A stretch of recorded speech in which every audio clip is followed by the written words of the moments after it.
Good morning, and thank you for joining us. Obviously, this is a very important press conference, and we are needing people across South Louisiana to really pay attention to the weather and understand that everything we're doing in a COVID pandemic environment, which complicates things greatly. I did want to thank Senate President Paige Cortez and House Speaker Clay Sexsnyder for being with us this morning.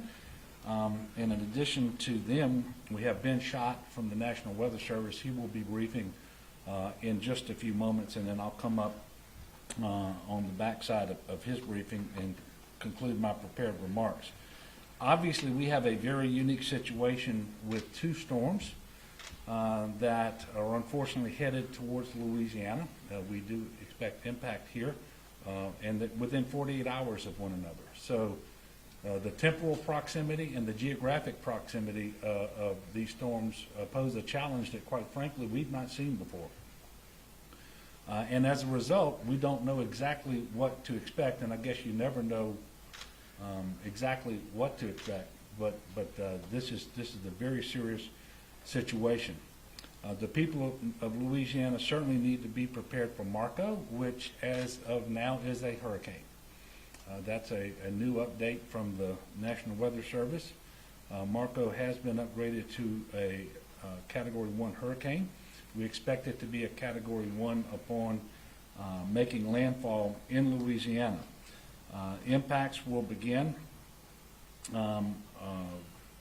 really overnight with tropical storm force winds in southeast Louisiana. Less than 48 hours later, we are expecting Laura to make landfall, and all across South Louisiana as it moves from east to west, there will be impacts pre-landfall from Laura. We're going to give you a lot of information today, and you probably have been watching your local news and the National Weather Service and so forth, but I want to be very clear at the outset. These storms are not to be taken lightly, especially because there are two of them, and they're going to impact so much of South Louisiana so close together. You should be taking today and making sure that you and your family are fully prepared, and that wherever you are at dark tonight, when it gets dark, is where you need to be prepared to ride out these storms. So, and I do want to repeat that. You need to be prepared to ride out the storms, you and your family, wherever you are at dark tonight. And that is because tropical storm force winds will be impacting coastal Louisiana before daylight tomorrow. I know that you've heard that frequently, but with this 1-2 punch, that what we're expecting, this is a situation where you really need to be prepared, as we've always told you, to ride out these storms, and the first 72 hours is on you.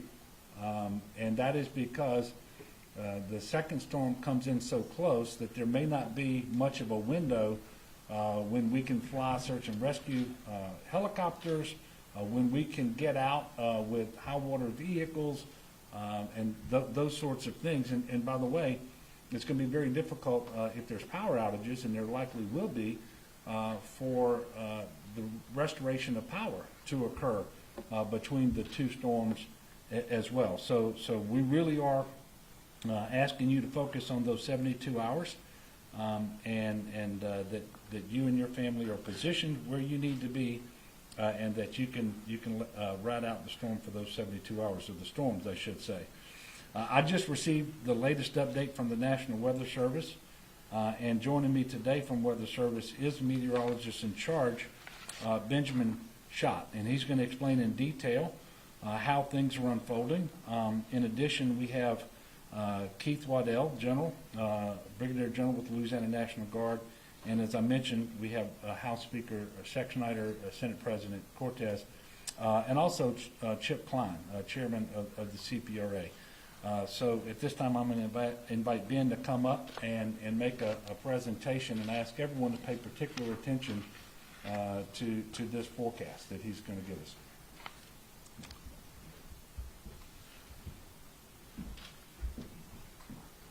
Good morning, everyone. I want to thank the governor for inviting us at the National Weather Service to this briefing.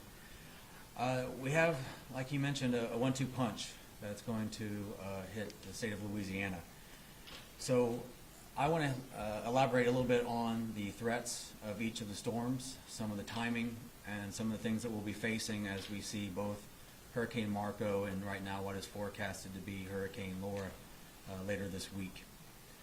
Marco, as the governor has mentioned, has now been designated as a hurricane. It will continue to move across the Gulf of Mexico over the course of today, and we'll see the impacts reaching the Louisiana coast sometime during the early morning hours and into the daytime of tomorrow. When it reaches close to the mouth of the Mississippi, it will take a slight jog to the west, but at the same time, it will also start to diminish slightly. Though with that being the case, I think the number one thing when it comes to Marco is not to get so fixated on the category. We always hear the phrase, it's just a Category 1. Unfortunately, Category 1 hurricanes still put a lot of people at risk to not only lose property but also their lives. And so with this storm, though the winds may not be the greatest threat, there will be a significant threat when it comes to the rainfall. In southeast Louisiana has a good risk for significant amounts of rainfall, which can create flash flooding and dangerous conditions for anyone who may be trying to travel through this storm as it makes landfall. Also, as Marco becomes on shore, there will be issues with coastal flooding and with storm surge. There will be a continuous flow of water into areas across coastal Louisiana, which will just enhance the coastal flooding even beyond Marco's reach and into Laura's reach later on in the week, which I'll elaborate a little bit more as I talk about Laura next. The storm surge for most of the area from the west bank of the Mississippi and to the west will be somewhere in the 3 to 6 foot range with maybe some local higher amounts. And as you move to the east bank and across up towards Lake Pontchartrain, those areas could see 3 to 6 and inside the lake 2 to 4. These are enough to cause issues, and for folks who have interest along the coast, they need to make sure, like the governor said, that they're taking action now. That window is closing quickly. Also with Marco, there is the usual threat of isolated tornadoes, but those will be a little bit more widespread than what would be through a normal severe weather event. So that window with Marco moving out of the area will start to happen on Tuesday. It will be a slow move as it transits across the state and moves towards the Texas line. So it will not approach the state of Texas until roughly Tuesday evening. At the same time this is occurring, what should be at that point Hurricane Laura will be working its way towards the state. And the first impacts for it may be seen as early as late Tuesday night along the southern coast of Louisiana. With it, it may have a pretty significant wind punch because we are talking right now forecasting a Category 2 hurricane. The storm surge along southern Louisiana could be as high as 7 to 10 feet, if not a little bit higher in some spots, depending on the exact track as it moves into the state. As you get a little bit further to the east of the mouth of Mississippi, there will still be some storm surge there. It will be lesser. But those interests there will still see that coastal flooding that I mentioned before, because at this point we would have had 3 or 4 days of winds pushing that water inland. And so a lot of places that see significant flooding in these situations will only be compounded by the second storm surge and the second wave of water that will be coming in with Laura. With Laura, there will be also the possibility of heavy rainfall. Both events could see 5 to 10 inches with localized amounts of 15.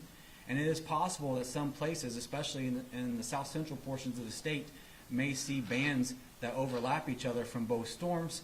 And so therefore it is possible that there could be some spots within the state that will be measuring rainfall in 1 to 2 feet instead of in just inches. So there are significant impacts from these storms that go beyond the wind. And I think water is the one that we need to respect the most, whether it be at the coast with the surge or coastal flooding, or whether it be inland with the heavy rain and flash flooding, all of this can destroy property and take people's lives.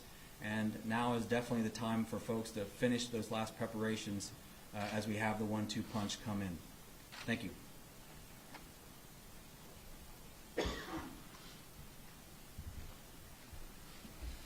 Thank you very much. We appreciate that.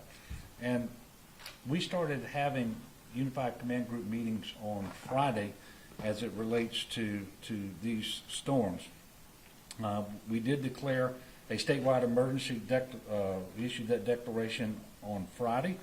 Yesterday, we requested a federal disaster declaration, and that is pending at the White House with the President as we speak. The Governor's Office of Homeland Security and Emergency Preparedness has activated its Emergency Operations Center, which is now operating 24 hours a day and will until further notice. GOSEP has processed a number of requests for support from parishes involving items such as super sacks, sandbags, pumps, generators, and so forth. And the Crisis Action Team will continue to process these requests and others that we receive throughout these two storms. At this time, and this is changing every few minutes, but 17 parishes have issued parish emergency declarations. Another 17 or so are in the process of doing that, and we will expect more to follow.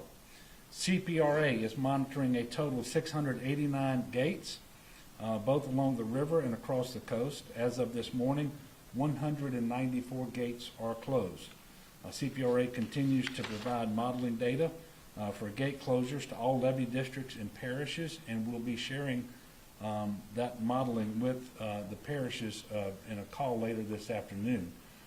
As you all can imagine, we have not yet, before this week, had an occasion to need to model two storms coming in close proximity like this, and trying to figure out what that storm surge is going to be is very difficult. But as Ben just told you, the primary threat from these hurricanes, and look, we have to take it all seriously. The wind is certainly a hazard, can spin off tornadoes, but this is primarily going to be a water event, both because of the storm surge and the flooding because of rainfall and river flooding. And all of that is related because the rivers can't discharge and empty and drain so long as the storm surge is building up and that southeast wind continues. And if those bands from one or more of those storms set up and become stationary over the same area, you know that there's going to be a heavy rainfall. So this is primarily going to be a water event, and trying to figure out what that storm surge is going to be is tough. But what we know is there's going to be storm surge from Marco. We know that water is not going to recede hardly at all before Laura hits.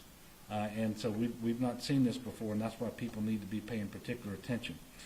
In Grand Isle, the CPRA has provided and funded super sacks that are being deployed by the National Guard along the Gulf side to protect the levee. Also provided two 500 kW generators that have been delivered, and additional pumps are being sent to Grand Isle today. In Plaquemines Parish, crews are dredging the Empire Lock so that structure can be closed. In St. Bernard Parish, 3,000 field sandbags were delivered by SLIPA East, and 25,000 sandbags were delivered by the Corps of Engineers. These sandbags will be deployed in areas outside the hurricane risk reduction system, like Wood Lake, Delacroix, and other areas. 3 pumps were delivered yesterday, and another 3 will be delivered to St. Bernard today.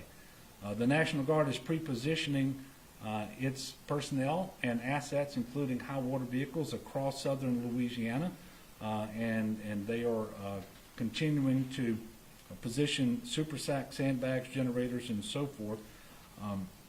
And obviously, they're delivering those assets across South Louisiana. There are currently 1,800 guardsmen on drill duty who are ready to provide support. We have received from FEMA, and we want to thank them now. We've got John Long, who is a FEMA representative who's been embedded with us for many weeks now because of the COVID pandemic. But also, we've been in constant communication with Region 6 Administrator Tony Robinson, and Administrator Gaynor from FEMA has been talking to General Jim Wascom as well, but they position 2 APACs, and they each contain 100,000 MREs and 250,000 bottles of water that we have in Louisiana. One of those is in Roseland, the other is either at or soon will be at Camp Beauregard. Of course, the COVID-19 pandemic is still with us. That complicates the preparations for and response to the hurricanes as well. Everybody needs to keep that in mind as you prepare your emergency kits and make preparations to protect yourselves and your families, your businesses, your pets.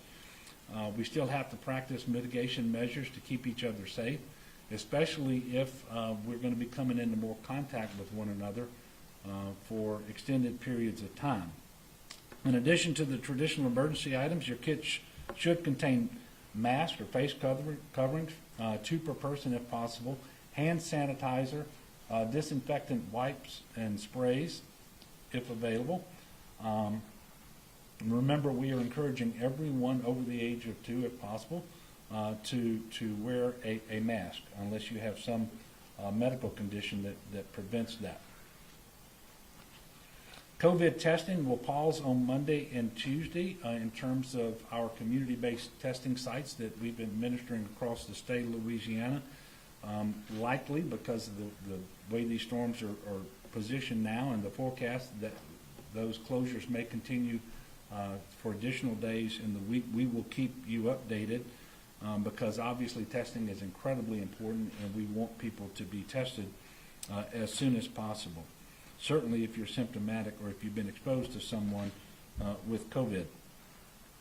The Department of Health did update the numbers a few moments ago. I'll share those with you.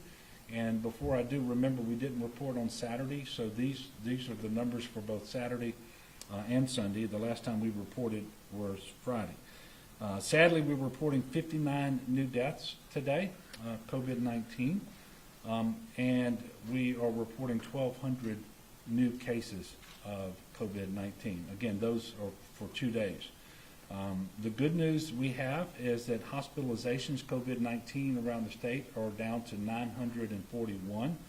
That's 109 below the number that we reported on Friday. And we are also reporting that 152 of the 941 are on mechanical ventilators. This is an important reminder when it comes to sheltering in place. We still have a lot of COVID-19 in Louisiana, tens of thousands of cases across the state, and as many as half of which are completely asymptomatic. And so that makes this a very difficult emergency to manage without having the natural disaster on top of it. So please protect yourselves and your family against COVID to the maximum degree possible. And all of the mitigation measures we've been talking about are those that we have to follow now. It's just that they're even more important. So wearing your mask, physical distancing, washing your hands, and so forth, incredibly important. But because of safety concerns associated with the pandemic, congregate sheltering will be a last resort for people who need to evacuate and need shelter. And right now there are a few mandatory evacuations that are in place. And this is one of the reasons we need everybody paying attention to the local government, because they will be the ones announcing evacuations, whether they're voluntary or mandatory. And I suspect those numbers, the areas that are going to be under evacuation orders will increase over the next several hours. But right now, mandatory evacuations are in place for East and West Bank of Plaquemines Parish, Golden Meadow and Lafourche, and Grand Isle in Jefferson Parish. For those who must evacuate, this is what you need to do now. Plan to stay with family or friends or make hotel or motel reservations in a safer area. If you can't avoid sheltering in place with people outside of your household, you should. If you have to shelter in place with others, remember, even if they're relatives and close friends and so forth, the virus doesn't know that. And so try to stay cohorted by a household as much as you can and physically distant. Wear masks, even in the home. That's incredibly important. If you do not have these options and need transportation, you should contact your office of emergency preparedness. You can find contact information under contacts at getagameplan.org. Everyone should, as I mentioned before, make plans, be prepared for the first 72 hours. Obviously, if you're in duress and need help, we're going to get to you as soon as possible. But as soon as possible may be longer than it ordinarily is because we got the second storm coming in so soon behind the first one, and with tropical storm winds that are going to be impacting the same areas of Louisiana. I can tell you that today we've had approximately 500 inmates from Plaquemines Parish Jail that are being evacuated to a facility well north of I-10. The Department of Corrections is in constant contact with the Sheriff's Association and local sheriffs in high-risk areas in case evacuations do become necessary. The Department of Corrections started coordinating with the Sheriff's Association on Thursday for possible evacuations. And of course, they have at the Department of Corrections adequate PPE for so that they can take all the necessary precautions on inmate movements as it relates to protecting the inmates and others who are working those evacuations.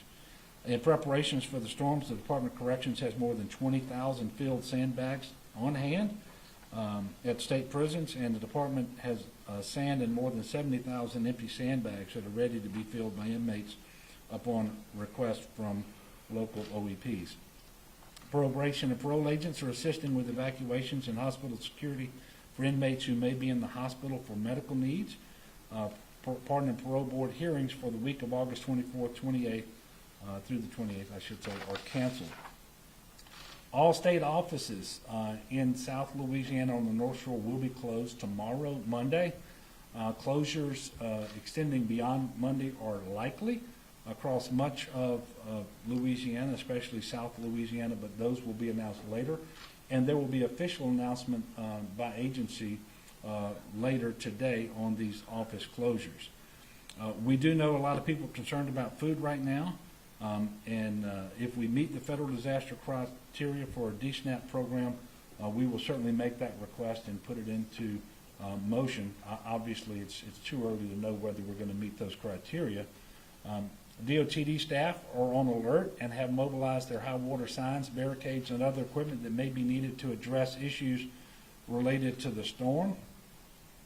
All tolls have been removed on the LA1 bridge, as well as all collections on the Cameron Ferry. We will monitor to determine how long those collections will be suspended and how long the ferry will operate. Debris contractors and monitors have been notified, and we are coordinating with them. Task Force Bus has been activated. Now, this is the program where we activate school buses. We've actually identified 91 school buses, and we've begun staging the first 40 of those. They were split in the southeast and southwest, and I know the southeast staging site will be Lamar-Dixon, and we're trying to figure out exactly how many will go to Lamar-Dixon and how many will go to the Lafayette area. And we, again, thank the National Guard because they will be providing the licensed drivers for these school buses. We also have activated a contract with a coach bus contractor.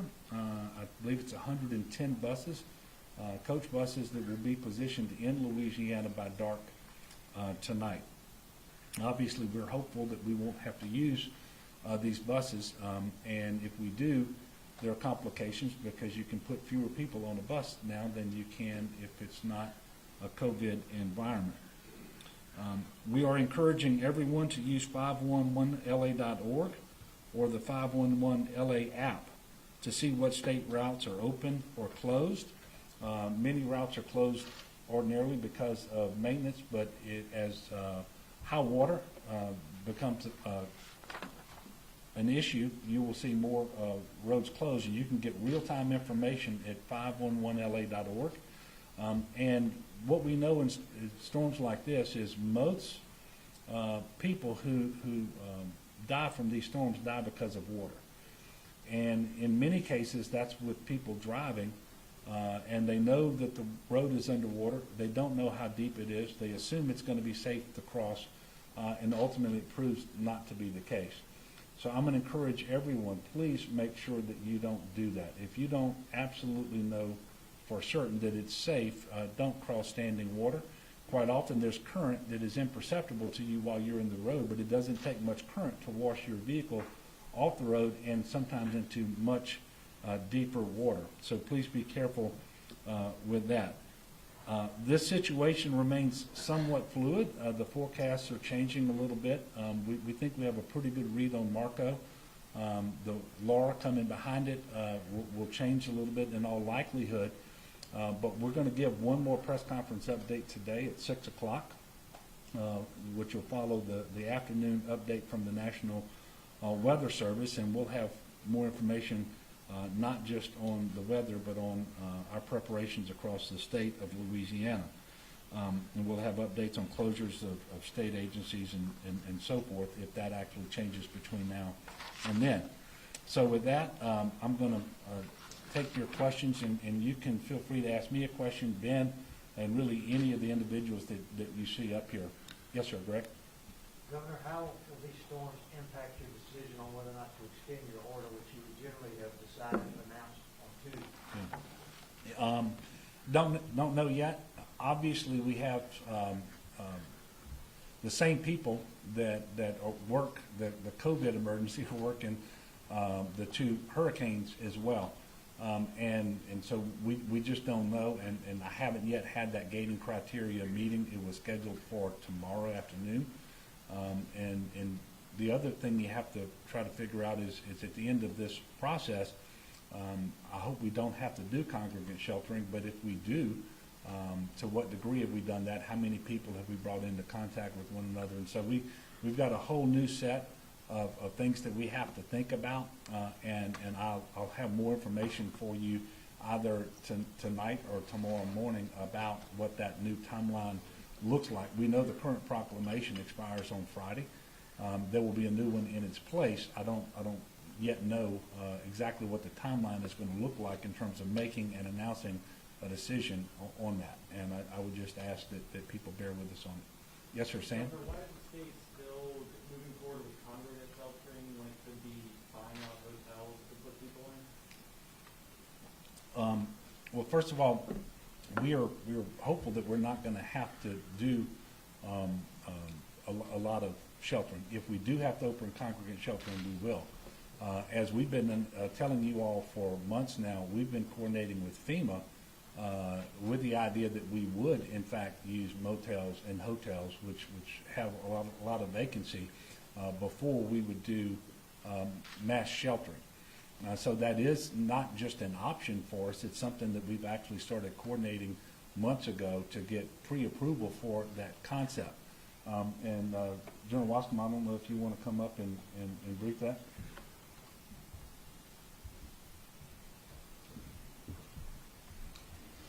Yeah, Sam, we have been in consultation with FEMA. We've talked about the non-congregate sheltering.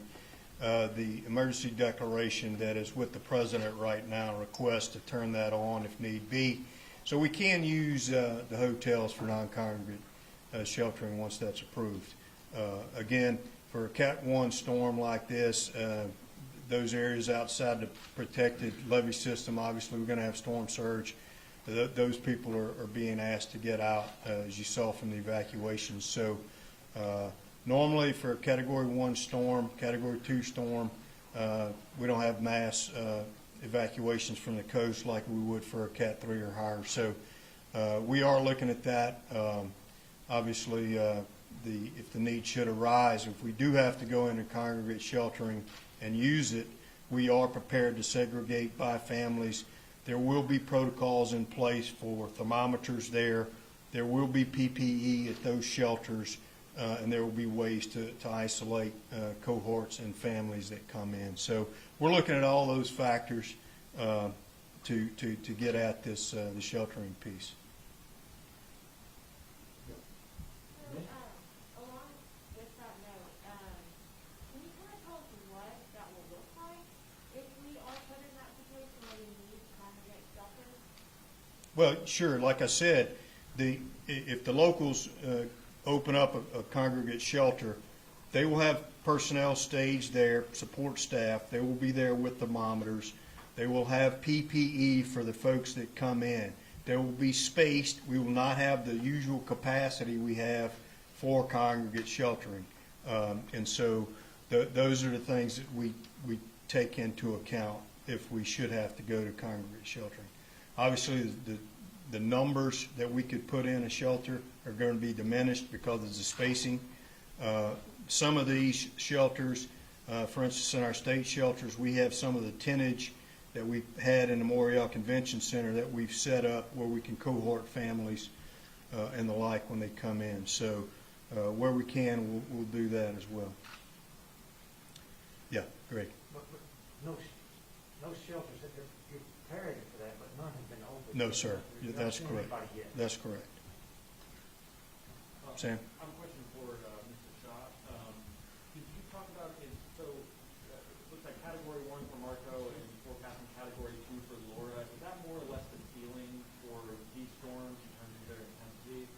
I would say for Marco, yes.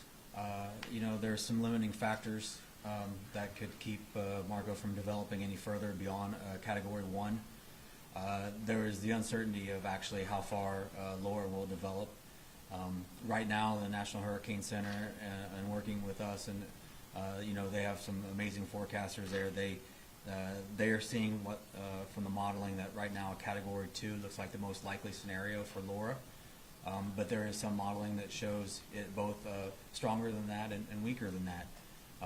And so the important part with Laura as we move forward is watching what happens after it comes off of Cuba, because at that point it will enter into the open waters of the Gulf of Mexico, and then it will have the entire transit across the Gulf of Mexico and above normal sea surface temperatures and in an environment that will allow it to continue to develop, which is why we see it going from a strong tropical storm to a Category 2 hurricane before it reaches the coast.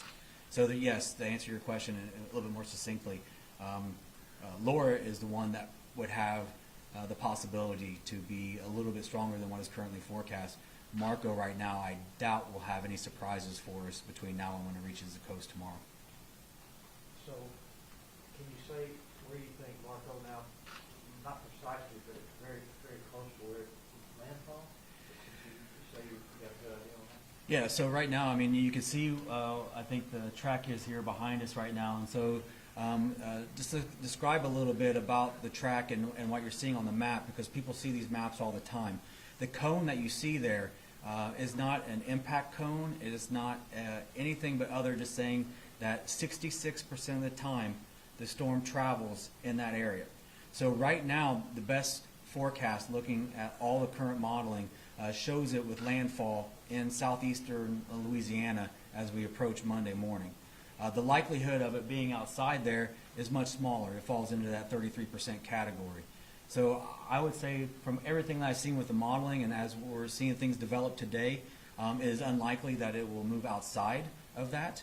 But the one thing that I want to reiterate is that is not, again, the impact cone. Impacts happen outside that. And a lot of times people look at those maps and they get fixated on the center line and the cone and thinking nothing happens outside of there. There will be plenty of heavy rain, gusty winds. The coastal flooding, the storm surge will happen outside of that cone area. So I just wanted to reiterate that as well on top of the original question. So, Yes. talk about just like, have we ever seen anything like this with two storms that are barreling towards the same area, one after the other? And so how unprecedented was it when the last time we saw something like this? Sure. So there's been a couple multiple times where there's been multiple storms in the Gulf at the same time, but that has not happened since the 50s. And usually when that occurs, you have one, like the last example was one impacting the South Texas coast and one impacting Florida, moving in different directions. Obviously, one moving inland into Texas, one moving inland to Florida. So the unprecedented kind of thing here is that it's the same state within 48 hours of each other. Not just that they're both in the Gulf of Mexico at the same time. So at least in modern meteorological history, where we've had satellites and able to track this and go back and look at the history, there's never been anything we've seen like this before, where you could have possibly two hurricanes hitting within miles of each other over a 48-hour period.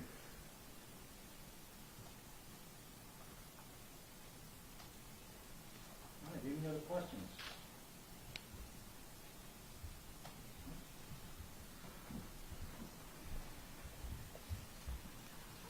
Okay, if there's no other questions, I again want to thank all of you for covering this event. I'm encouraging the people of Louisiana to obviously take this very seriously. If you haven't prepared, it's not too late, but you got to do it now. And between now and dark tonight, put yourself and your family in the position that you want to be in, that you need to be in, and assume that you've got 72 hours or so that you're going to have to maintain that position. Again, we will have another press conference later today, approximately 6 p.m., with the latest updates regarding the weather and any other preparations we're making across Louisiana and any other guidance that we have for our citizens. And as always, I ask people not just to work to better prepare themselves for this storm, but also to make sure that you lift up the state and its people in your prayers. And that we will be spared the worst of what we have been led to believe is possible. So thank you all very much, and we'll see you at 6 o'clock tonight. And thank you, sir.